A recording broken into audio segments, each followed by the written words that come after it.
It's Q&A time. So this week I asked you on Instagram to send me your questions about pretty much anything. So I'm gonna answer them for you today because life has been way too busy and I haven't had time to film any other videos. First, I wanna give a big shout out to Marilyn who sent me the best email a couple of days ago, and she's pretty much my travel inspiration for the next few years probably. Marilyn sent me an email that started out as a thank you for the information that I gave her for her trip to London. She spent 3 weeks in London and she did some time in Paris as well. But she is truly inspirational because she is not only a solo traveler, but she travels on her own in a motorized wheelchair and she's 65. I mean, if you think travel is hard sometimes, imagine traveling on your own in another country while you're in a motorized scooter. So Marilyn, thank you for sending me such a lovely email, and I'm so glad you had such a great trip. You're really one amazing woman. I do get a lot of emails from you guys saying thank you for the help that I've given you for your trip, which I love. That is so incredibly sweet and makes all of this just so worth it. So thank you to everyone else who sent me emails as well. Okay, time for the questions. Okay, first, Aaron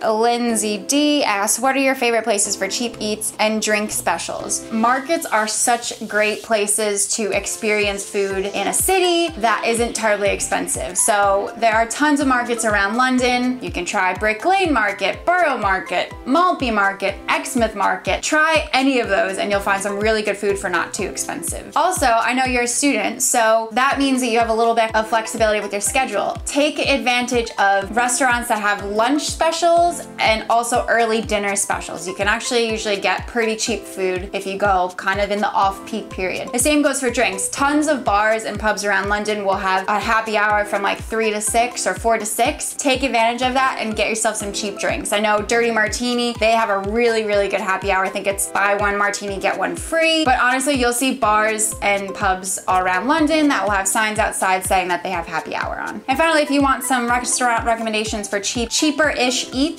Oaxaca's really good. That's really delicious Mexican food. Dishoom is really good for breakfast. That's Indian. The Ivy Garden is a place that looks really swanky and expensive, but actually it's pretty reasonably priced. So if you want like a breakfast where you get dressed up and go and have mimosas, then try one of the Ivy Gardens. A side note from the questions, I did and I often do get a lot of questions asking what's the best place for this, or what's the best place to get this, or the best pub in London and things like that. It's very difficult for me to answer those questions because there are usually multiple places that you can get certain things around London that are really good. And if I tell you one place that I think is really good, you might be staying quite far away from that area. There's actually some place closer to where you're staying that would be a really good alternative that I just haven't mentioned or I haven't been to yet. So if you ask something like that, I might not get to answer your question today, but I'll try to help you out. So just know that for the next Q&A as well. Don't ask questions like that because they're really hard to answer. Okay, Teresa Gonzierova asked, what's your favorite place to do girly shopping in London? Clothes, cosmetics, normal prices. I'm not a huge shopper to be honest, but I have a blog post where I name some of the really good areas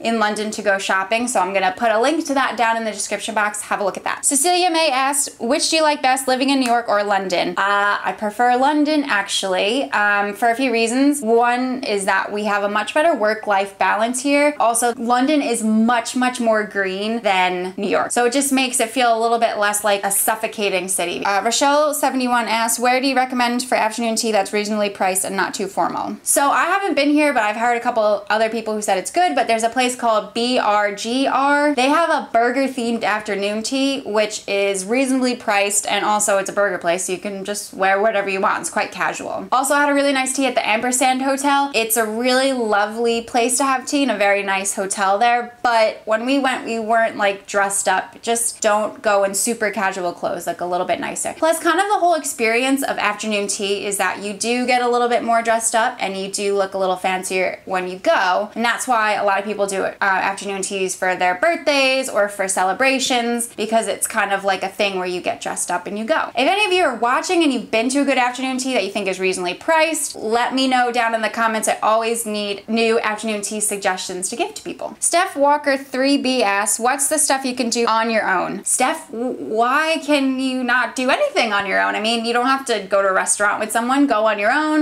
You can go to a pub on your own. You can meet people there. I mean, just because you're not with somebody else doesn't mean you have to be held back from doing anything. Madeline Archer asked, what is your favorite thing about London and what do you miss most about New York? My favorite thing about London is, well, I don't really think I can choose. Probably the fact that it's still, even though I've lived here for over 3 years, it's still a fairly unknown thing to me. I mean, I've experienced quite a bit of it, but London is so big that I'll never ever stop exploring and experiencing new things. And what do you miss about New York? Besides my family and friends, I miss the beach. I grew up on Long Island, so I was about a 10-minute drive from the beach, and we don't have beach weather here most of the time, and we can't drive to a beach, at least the ones like I'm used to. So that's definitely what I miss the most. Sorry, I'm not gonna say this right. Teen Tanarante asked, could you recommend something to do after 10 or 11 o'clock that isn't clubbing or eating out? I finish work kinda late. Go to South Bank and walk along South Bank. The lights are amazing. You'll walk up and you'll see the London Eye lit up, you'll see Big Ben lit up, you'll see Westminster Bridge lit up. It's incredibly gorgeous. Steph Yeagle, I can't say any of these names. Steph Yeagle asked, we're going to London in December. It'll be our second time. We're staying at the Conrad St. James in Waldorf. Conrad St. James is beautiful. And we want to blend in. What sort of backpack or big purse would you recommend? What about winter jackets? If you're staying at those kinds of hotels, don't worry about specific pieces. It's just that you need to keep in mind that